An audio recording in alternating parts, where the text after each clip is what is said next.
ছেলের সাথে একটু অসুবিধা। হ্যাঁ ছেলে মানে বিচার জানিয়েছিল। হ্যাঁ আমার ছেলে জামাল সর্দার কাছে বিচার জানিয়েছিল। এবারে আমাকে ওই বাড়ির জমি জমা নিয়ে অশান্তির জন্য। না, সংসার ক্ষেত্রে পারিবারিক আচ্ছা ব্যাপারে মানে হয়েছিল। হ্যাঁ এবারে ওর কাছে জানিয়েছিল, ও আমাকে ফোন করেছিল। হ্যাঁ করে বলছে তুই আমাদের বাড়ি আসতে পারবি? আমি বলি না, এখন আমি যেতে পারবো না। তাহলে যেদিন না তুই আসতে পারিস তাহলে আমি লোক দিয়ে তোকে তুলে আনবো। তখন আমি গিয়েছিলাম ওর বাড়িতে। যাওয়ার পরে ও মানে রবিবার একটা ডেট দিয়েছিল বিচার করার জন্য। এবারে ও বিচার করবে? হ্যাঁ, ওকে যে বিচার ও করবে? নাকি থানা থেকে পারমিশন পেয়েছে।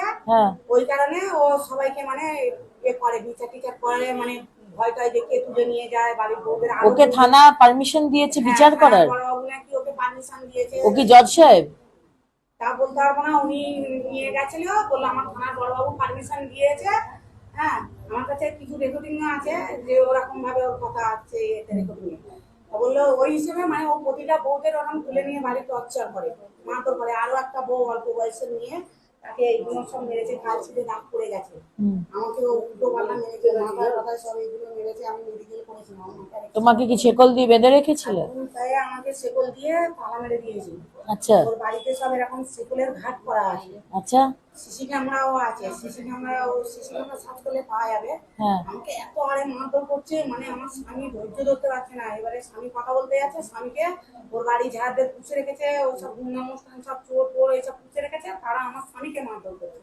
মানে আমার স্বামী একদিকে, আমি একদিকে। আমার পাশে একটা 14 বছরের ছেলে ছিল, সে ভয়ে খালি কাঁপছে ঠকঠক করে। 14 বছর ছেলেটা কার? আমার। আচ্ছা এবারে সে ভয়ে কাঁপছে, লাস্টে আমার মার দেখে ছেলেটা উঠে ছুট মারে। ওদের মেন গেটে তালা মারা থাকে, মেন গেট থেকে মানে কেউ বার হতে পারে না। ছেলে একটা গাছের ধারে গিয়ে বসে বসে কাঁদছিল। ছেলেকে একদম ডাক করেছিলাম, হয়তো আসছে না ছেলেটা, মানে আমার অতিরিক্ত মেরেছে তো, মনে হচ্ছে যদি কোনো কিছু হয় ওর জন্য একটা ভয়তে ও আসতে চাই না। এবারে ও বলছে যে এরকম আমরা একটা মার্ডার করেছি, হারান অধিকারীকে, আর ওকে নাই মেরে দেবো, এসব আমাদের সব পারমিশন আছে, কোনো ভয় করতে হবে না, করতে হবে না, এরকম করে আমাদের মানে হুমকি দেখাচ্ছে। আপনার নাম কি দিদি? আমার নাম রশিদা বিবি। আচ্ছা, আর যে আপনাকে মেরেছে তার নাম আমার কি? নাম জামাল সর্দার। সে কিসের দায়িত্বে আছে? কোনো দায়িত্বে আছে কিসে? এমনি তৃণমূলের ভোট দেয়। তৃণমূলের এখানকার হারমাদ? আচ্ছা আমিও দীর্ঘদিন ধরে তৃণমূলের মানে ভোট দিলাম। আমিও হ্যাঁ সেখানে, আপনিও তৃণমূলের ভোট দেন? হ্যাঁ, সব জায়গায় মিটিং ফিটিংয়ে যেখানে যাওয়া হয় আমি যাই। হ্যাঁ কিন্তু আমি সবাইকে বলে এসেছি, সবাইকে জানিয়েছি, আমাকে জানিয়েছি, কেউ থানা কোনো অ্যাকশন নেয়নি? না। যার কারণে আমি সুনীল বাবুর কাছে গিয়েছিলাম। হ্যাঁ আমি গিয়েছিলাম ওনার কাছে। না, আমি এদিকে কোনো প্রতিবাদ পেয়ে আমি ওনাকেই গিয়ে ধরেছি যে আমি এরকম একটা মেয়ে ছেলে আমাকে এরকম ভাবে মেরেছে, আমি বিচার নাই না করবো না করতো, আমাকে বিচার করার নাম করে তুলে নিয়ে গিয়ে মারলো না।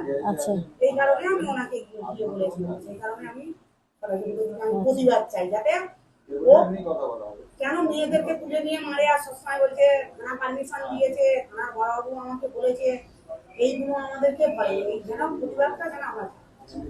এটা কোন থানা আছে এখানে? কোন থানা আছে? আমরা সোনারপুর। সোনারপুর থানা। দিদি আর কার কি হয়েছে? অফিসে দিয়েছিলাম, ওনারা বললো যাও তুমি সোনারপুর থানায় যাও, গিয়ে বড়বাবুর সাথে কথা বলো, এক্ষুনি তোমাকে ফোন করে ওরা যে তুলে আনবে। তাও হচ্ছে কারে ওরা কোনো প্রতিবাদ করছে না। দিদি আপনার নাম কি? আমার নাম হচ্ছে আবুল চন্দ্র মন্ডল। আপনার নিজের জমি? আমার নামেই জমি আছে। হ্যাঁ, দলিল কিন্তু জমি। মানে আমাদের জমিটা মিউটেশন করা হয়নি। মিনিমার থেকে কিনেছিল বাবা 3 বিঘে। 3 বিঘে দলিল সবাই আছে, আমরা সব জায়গায় দেখিয়েছিলাম। জমিটা যখন কেনা হয়, কেনার পরে আমরা ওখানে পজিশন পেয়েছিলাম 1 বিঘে। এখন আমরা 1 বিঘেতে মানে ওখানে চাষবাস করে খাচ্ছিল, সেই 1 বিঘা টোটালি নিয়ে নিয়ে নিয়েছে।